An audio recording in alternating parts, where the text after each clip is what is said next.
never meet your heroes. So tomorrow's the 4th of July, and it reminds me of a story about the first time I met Sting. So it's February 12th, 1991, the Erie Crown Theater, Chicago, Illinois. So I was working for a music publishing company, and my boss asked me to go to the show and do a meet and greet photo with Sting for the trades. He tells me that my tickets and passes will be at will call and that I should meet up with Sting's tour manager, a guy by the name of Kim Turner. So I do. And then we continued on to go find Sting. So we go to this first dressing room, and Vinnie Colaiuta, who's one of the best drummers who's ever lived, is there. And I go, "Oh, hey, Vinnie, big fan." And the guy goes, and Vinnie goes, "I'm busy." So we're going from dressing room to dressing room, and then we bump into Sting in the hallway. And he introduces me, and I say, "Hey, Sting, how you doing? My name's Scott. I'm your publisher." And he goes, "I don't care." "Okay. If you wouldn't mind, can we do a quick photo for the trades?" And he goes, "It'll be $50, mate."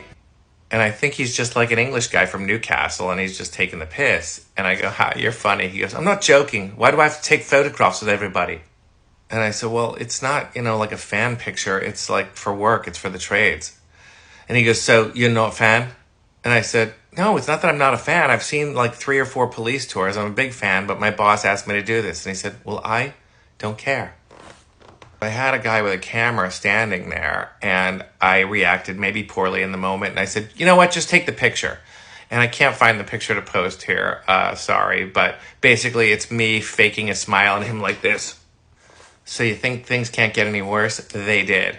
But F you, you're an a-hole. Paul McCartney made us tea the other day, and you talk to me like I'm your maid? F you!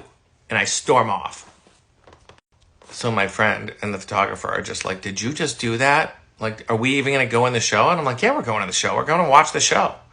So we walk into the auditorium at the Erie Crown, and I hand the usher my envelope with my tickets in it, and they're handwritten tickets.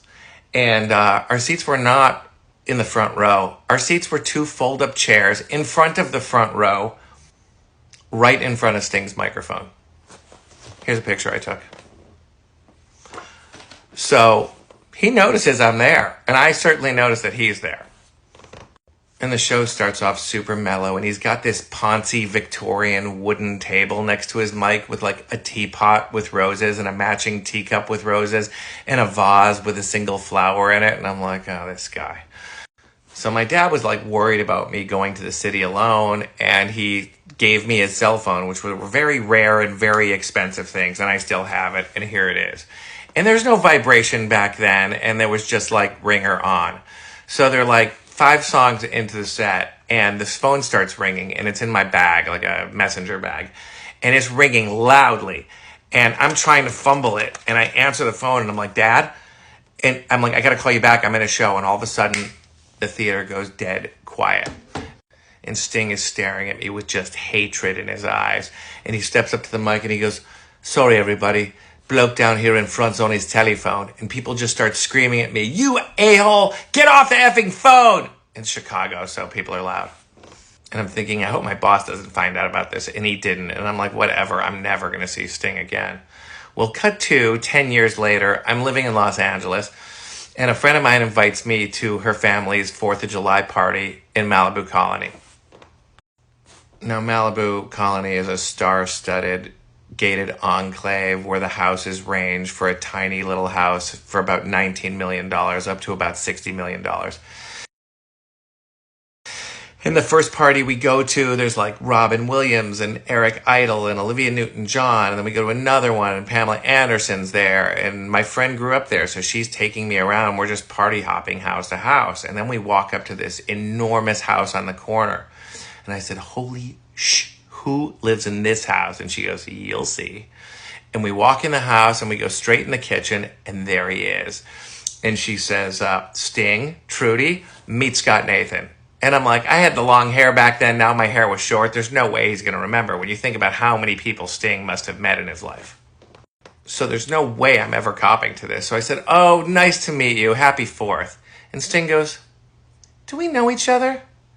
And I said, No, big fan, but no, we've never met. And he goes, No, I never forget a face. And I said, "Oh, Sting, believe me, if we met, I think I would remember." And he goes, "Are you sure?" And he was super nice, and Trudy was super nice. And I was like, do I tell the story? Will they find this funny? he probably won't find this funny. And my takeaway is I just didn't hate Sting anymore. And we all have bad days. And it was before a show instead of after a show. And, you know, you catch me on the wrong day and you might think I'm a jerk too. So, but happy 4th, everyone.